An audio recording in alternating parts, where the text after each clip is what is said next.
ಆ ಥರ ಚಿಕ್ಕ ಹುಡುಗರು ಕೇಳ್ತಾರಂತೆ. ಅಂದರೆ ಕೆಲವೊಬ್ರು ಹೇಳ್ತಾರೆ ಈ ಏನೋ ಈ ಕಾರ್ಟೂನ್ದು ಇದೆಲ್ಲ ಬರ್ತಾ ಇತ್ತು ಅದನ್ನ ತುಂಬ ಇಷ್ಟಪಟ್ಟು ನೋಡೋರು, ಅದು ಬಿಟ್ಟರೆ ನಿಮ್ಮ ಶಾರ್ಟ್ ಫಿಲಮ್ನ ಇವಾಗ ಹಿಂಸೆ ಕೊಟ್ಬಿಟ್ಟು ಹಾಕಿಸ್ತಾರೆ ಮಕ್ಕಳು ಅಂತ. ತುಂಬ ಅಂದರೆ ಎಕ್ಸ್ಪೀರಿಯನ್ಸ್. ಅಂದರೆ ಈ ಇನ್ನೊಂದು ಮೇಜರಾಗಿ ನನಗೆ ಫೀಲ್ ಆಗಿದೆ ಏನು ಗೊತ್ತಾ ಸರ್, ಮಲ್ಲೇಶ್ವರಮಲ್ಲಿ ಒಂದು ಹೋಟ್ಲು ಮುಂದೆ ಬೆಳಿಗ್ಗೆ ಟೀ ಕುಡ್ಕೊಂಡು ನಿಂತಿದ್ವಿ. ಅಲ್ಲೊಬ್ಬರು ಲೇಡಿ ಬಂದರು ಪಾಪ.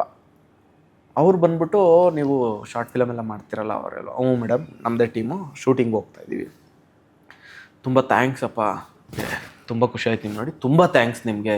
ಯಾಕೆಂದರೆ ನನಗೆ ಡಯಾಲಿಸಿಸ್ ನಡೀತಾ ಇದೆ. ಆ ಡಯಾಲಿಸಿಸ್ ಮಾಡಬೇಕಾದ್ರೆ ಅದಾದಮೇಲೆ ಮನೆಗೆ ಬಂದರೆ ನನಗೆ ಹೆವಿ ಪೇಯ್ನ್ ಇರುತ್ತೆ, ತಡೆಯೋಕ್ಕಾಗಲ್ಲ. ಕರೆಕ್ಟ್. ಬಟ್ ಅದನ್ನು ನಾನು ನಿಮ್ಮ ಶಾರ್ಟ್ ಫಿಲಮ್ ನೋಡ್ಬಿಟ್ಟು ನಾನು ಅದನ್ನು ಸ್ವಲ್ಪನಾರು ಕಂಟ್ರೋಲ್ ಮಾಡ್ಕೊತೀನಿ, ಅಷ್ಟು ನಗಿಸ್ತೀರಾ ನೀವು, ತುಂಬ ಥ್ಯಾಂಕ್ಸ್ ನಿಮಗೆ ಅಂತಂದರು. ನಾನು ಅವತ್ತೆಲ್ಲ ಹೆಂಗಾಗ್ಬಿಟ್ಟಿದೆ ಅಂದರೆ, ಅಯ್ಯೋ ಯಾರ್ದೋ ಬದುಕಲ್ಲಿ ಯಾರು ನಿಮ್ಮ ಕೆಲಸ ಎಷ್ಟು ಪ್ರಭಾವ ಬೀರ್ತಾ ಇದೆ. ಹಾಂ ಅವತ್ತು ನಾನು ನಿಜವಾಗ್ಲೂ ಒಂದು ಸೆಕೆಂಡ್ ಡಿಸೈಡ್ ಮಾಡಿಬಿಟ್ಟೆ.